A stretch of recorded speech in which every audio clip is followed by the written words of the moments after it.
Good morning. आज हम physics class combine करेंगे, मतलब इंग्लिश मीडियम और असमीज मीडियम दोनों के लिए कंबाइन करेंगे, क्योंकि आज हम लोग थियोरिटी के पार्ट नहीं न्यूमेरिकल डिस्कस करेंगे, अर्थात गाणितिक समस्याखिनि आलोचना करिम। मैं चारिटा मैथ्स करिम, किन्तु एटा एटा भिडिओत आमि दुटा करि मैथ्स राखिछु। আজি प्रथम क्लासत এই দুটা मैथ्स आमार करिब লাগিব। এই দুটা मैथ्स मैं इंग्लिश मीडियम और आसामिज मीडियम दुटाते क्वेश्चन लिखि दिछु, তোমালোকে क्वेश्चनটো लिखि लबा।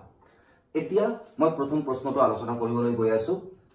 फर्स्ट जो क्वेश्चन है उसमें क्या बोला है, calculate the charge on an alpha particle. Alpha कणिका एटार आधान गणना करा। तो सबसे पहले हम लोग को जानना पड़ेगा कि अल्फा पार्टिकल होता क्या है। अल्फा पार्टिकल के लिए मैं थोड़ा सा कंसेप्शन पहले दे लेता हूं। एक्चुअली जो हीलियम न्यूक्लियस है, हीलियम न्यूक्लियस जो है उससे अगर दो इलेक्ट्रॉन चला जाएगा तो ये बन जाता है अल्फा पार्टिकल। हीलियम न्यूक्लियस से जब दो इलेक्ट्रॉन चला जाता है तब ये बन जाता है अल्फा पार्टिकल। तो इस अल्फा पार्टिकल के लिए आपको प्रोटॉन 2 ही मिलेगा, न्यूट्रॉन 2 मिलेगा, लेकिन इलेक्ट्रॉन 2 था, 2 से 2 चला गया तो इलेक्ट्रॉन क्या होगा, 0। अभी इस अल्फा पार्टिकल का चार्ज हम लोग को कैलकुलेट करना है। तो सबसे पहले बात होता है कि हम लोग को जानना है यहाँ पे 2 प्रोटॉन है तो एक प्रोटॉन का चार्ज कितना है। आप लोग का नॉलेज के लिए मैं बोल रहा हूं, इलेक्ट्रॉन का चार्ज और प्रोटॉन का चार्ज सेम होता है। डिफरेंस ये होता है इलेक्ट्रॉन का चार्ज नेगेटिव होता है और प्रोटॉन का चार्ज पॉजिटिव होता है। मतलब एक प्रोटॉन का चार्ज होता है 1.6 इंटू 10⁻⁻19 कूलम। तो यहाँ पे 2 प्रोटॉन है तो कितना चार्ज है आसानी से निकल गया। लेकिन हम लोग को पहले बोलना पड़ेगा कि जो अल्फा पार्टिकल है, अल्फा पार्टिकल में प्रोटॉन 2 रहता है, न्यूट्रॉन 2 रहता है और इलेक्ट्रॉन 0 रहता है, मतलब इलेक्ट्रॉन नहीं रहता है। और उसका बाद हम लोग को चार्ज कैलकुलेट करना है। तो हम लोग आंसर ऐसे करेंगे, आप लोग को समझ में आ गया शायद। अभी आंसर हम लोग ऐसे करेंगे, तो यहां पे लिखेंगे इन अल्फा पार्टिकल कॉमा असमीज मीडियम में लिखेगा अल्फा कणिका एटात proton is equal to 2, neutron is equal to 2, electron is equal to 0। Therefore charge is equal to, charge माने आधान कितना होगा चार्ज, 2 प्रोटॉन है तो 2 into charge of proton, Assamese medium में लिखो प्रोटॉन और आधान, 2 इंटू प्रोटॉन और आधान, 2 इंटू प्रोटॉन और आधान, 2 into charge of proton is equal to 2 into 1.6 into 10⁻⁻19 coulomb is equal to 3.2 into 10⁻⁻19 coulomb. And that's the answer, charge of alpha particle. Clear? Now comes to the second question. अब अभी second question को देखो। Second question में क्या बोला मैं आप लोग को यहाँ पे, आप लोग खुद पढ़ के समझ लेना, लेकिन मैं यहाँ पे क्वेश्चन पहले समझा दे रहा हूं। 2 नंबर क्या है क्वेश्चन। पहले आपको बोला गया है कि एक स्फेयर था ए और दूसरा एक स्फेयर ले लिया हम लोग बी, दोनों का चार्ज बराबर है, सेम। क्यों ले लिया, दोनों का बीच में डिस्टेंस ले लिया आर। अभी ये दोनों सेम चार्ज है तो इसमें रिपल्शन अखमियात कौन विकर्षण बल क्रिया करिब, एंड उस रिपल्शन फोर्स का वैल्यू दे दिया हुआ है 2 इंटू 10⁻⁵ न्यूटन। तो हम लोग पहले लिख लेंगे लेट चार्ज ऑन, ऐसा मीडियम लिखो, let charge on A and B Q and distance between them is r। ধরা হল a আৰু b আধান q আৰু সিহঁতৰ মাজৰ দূৰত্ব r। अब क्या हुआ, क्वेश्चन में हम लोग को बोल दिया है, मैं इसको रब नहीं कर रहा हूं, इसको जरूरी है क्वेश्चन में बोला है कि ए और बी का बीच में जो फोर्स हो रहा है उस फोर्स का वैल्यू है 2 × 10⁵ न्यूटन।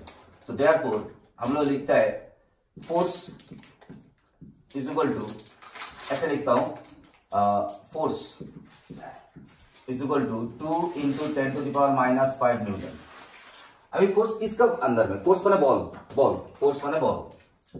अभी ये फोर्स किसका ऊपर क्रिया करेगा, ए और बी का दोनों का बीच में जो फोर्स हो रहा है, तो उसका फॉर्मूला हम लोग जानता है 1/4πε0 Q1 Q2/r² is equal to 2 × 10⁻⁵ implies 1/4πε0। अभी चार्ज दोनों का हम लोग Q ले लिया, तो Q × Q/r² is equal to 2 × 10⁻⁵ newton implies 1/4πε0 Q²/r² is equal to 2 × 10⁻⁵ newton. ये हो गया, इसको हम लोग नंबर 1 देके रख दिया। मतलब ए और बी का बीच में जो फोर्स है वो हो गया 1/4πε0 इंटू Q²/r² का वैल्यू कितना निकल गया, 2 × 10⁻⁵ न्यूटन। लेकिन इंपॉर्टेंट चीज अभी आ रहा है आप लोग को। इंपॉर्टेंट चीज क्या बोला है अभी देखना, यहां पे क्वेश्चन पे लिखा हुआ है थर्ड एक सी, मैं इसको रब कर रहा हूं, आप लोग याद रखना इसका वैल्यू ये आ गया, एक बार देख लो, ठीक है। अभी मैं इसको रब कर रहा हूं और उसका बाद आप लोग सोचो क्या बोला है। इन द मीन टाइम आप लोग क्वेश्चन पढ़ लिया। क्वेश्चन में बोला है कि तीसरा एक स्फेयर था सी, कोई एक तीसरा स्फेयर सी था, इसका कोई चार्ज नहीं था, कोई भी चार्ज नहीं है, ये अनचार्ज है, अनाहितो अनचार्ज। अभी इसको पहले लाके एक का साथ टच किया, इसको लाके एक का साथ टच किया, और हम लोग जानता है जब दो सेम बॉडी टच में आ जाता है तो उन लोग का चार्ज इक्वली डिस्ट्रीब्यूट होता है। तो जैसे ही सी स्फेयर एक का साथ कनेक्ट होगा तो दोनों का चार्ज रीडिस्ट्रीब्यूशन होगा, पुनः वितरण होगा। तो जब टचिंग का बाद, आफ्टर टचिंग, ए का जो चार्ज क्यू था वो बन जाएगा Q/2 और सी का जो चार्ज है वो भी हो जाएगा Q/2। एंड देन ये बोला है ये सी को पहले इससे टच करो और उसका बाद इसका जो मिड पॉइंट है यहां पे लाके आप सी स्फेयर को डाल दो। डाल दिया सी स्फेयर। अब इस सी स्फेयर का भी चार्ज कितना हो गया, Q/2। मिड पॉइंट मध्य बिंदु, मतलब ये जो डिस्टेंस हो गया R/2, ये डिस्टेंस भी कितना हो गया, R/2। अभी क्या होगा, सी का ऊपर ए भी फोर्स अप्लाई करेगा, सी का ऊपर बी भी फोर्स अप्लाई करेगा।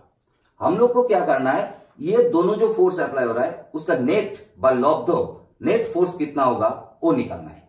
तो हम लोग अभी लिखेंगे ये, आप लोग ऐसे लिख दिया हम लोग, force on C due to A, force on C due to A, तार माने ए और कारणे सी ऊपरत क्रिया करा बल, এটা आएगा 1/4πε0 Q1 Q2। अभी ये दोनों का चार्ज Q1 Q2, लेकिन Q1 का वैल्यू है Q/2, Q2 का वैल्यू भी है Q/2, तो हम लोग लिखेंगे Q/2 into Q/2 by R, मतलब डिस्टेंस, अभी डिस्टेंस R/2 हो गया होल स्क्वायर।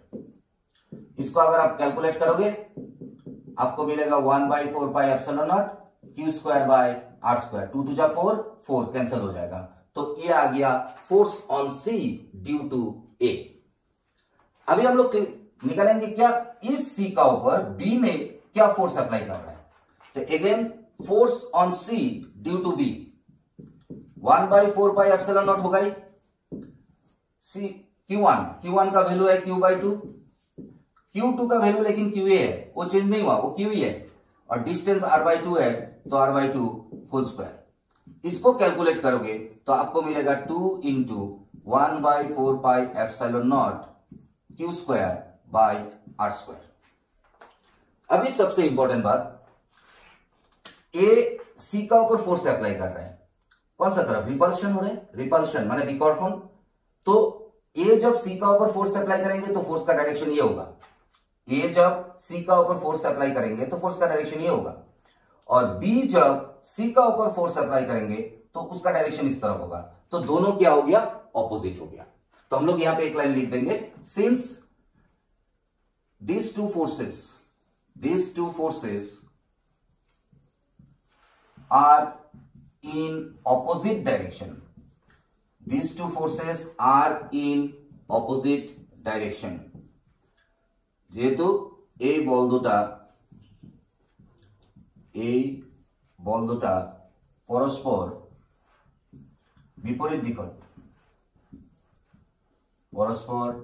বিপরীত দিকত, so therefore net force लब्ध बल, नेट फोर्स। अभी जब नेट फोर्स निकालेंगे तो ये और ये दोनों ऑपोजिट है, तो हम लोग को क्या करना है, बड़ा वाला से छोटा वाला माइनस करना है। तो हम लोग यहाँ पे लिखेंगे net force is equal to 2 into 1/4πε0 q square by r square minus 1/4πε0 q square by r square, और 2 से 1 माइनस करने से 1 रह जाएगा, मतलब 1/4πε0 q square by r square. और इसका वैल्यू देखो, हम लोग 1 नंबर देके जो रख दिया था, इसका वैल्यू है 2 into 10⁻⁵ Newton. Dot dot dot लिख दो यूजिंग 1, और असमिज में लिख दो 1 व्यवहार करी। That's all. तो हम लोग का नेट फोर्स ऑन सी पे नेट फोर्स कितना अप्लाई है, 2 इंटू 10⁻⁵ न्यूटन। उम्मीद है आप लोग को अच्छा से समझ में आ गया। अभी और भी 2 मैथ्स करना है, इसको समझो। मैं नेक्स्ट क्लास में और 2 मैथ्स करा रहा हूं।